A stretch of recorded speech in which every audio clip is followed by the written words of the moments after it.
Yo, what's up mga boss? For today's video, pupunta ako ngayon sa grocery. Bibila ako ng anong hipon, tsaka kalabasa. Magagata ako. Ginataang kalabasa na may hipon guys. Okay guys, mamaya na lang.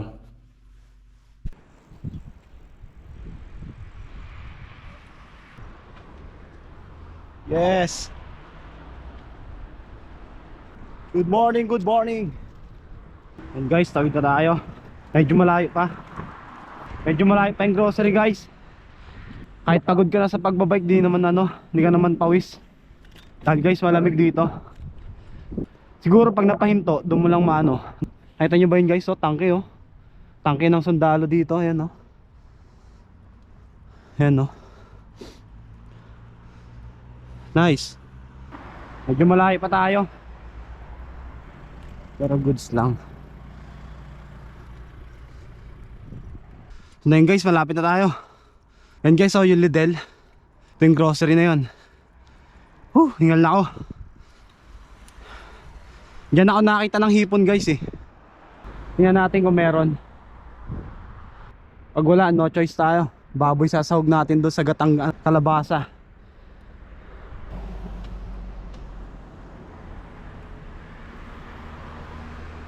Ayun guys, grocery.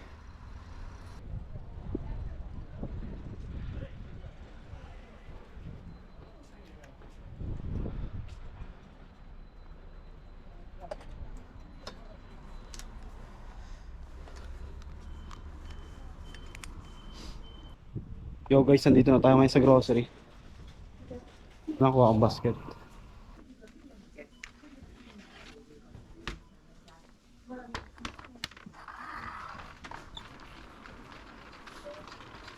Tingnan natin kung may hipon dito guys.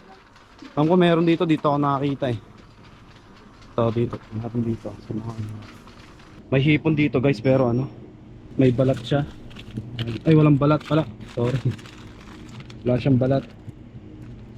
Balat na. Nagtitingin tayo may balat guys. May ulo tsaka may balat. Yun guys, may nakita ako dito.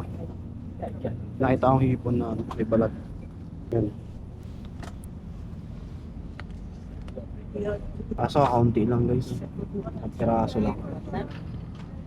Yung presyo niya. Pero parang naka-sale, di ko alam alin dyan sa dalawa. Kung 1.3 o 1.5. Dito na to guys. Yo guys, pauwi na ako. Nakabili ako ng hipon tsaka petchay. Yun ang nabili ko guys. Dalawa lang kasi ang habol ko lang naman mabili yung yung hipon lang. Yo guys, pauwi na ako. Baba to guys, sa baba kaya diretso.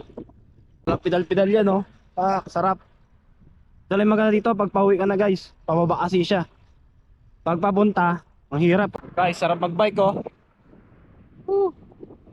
Sarap, ang lamig. Ikaw man lang papawisan.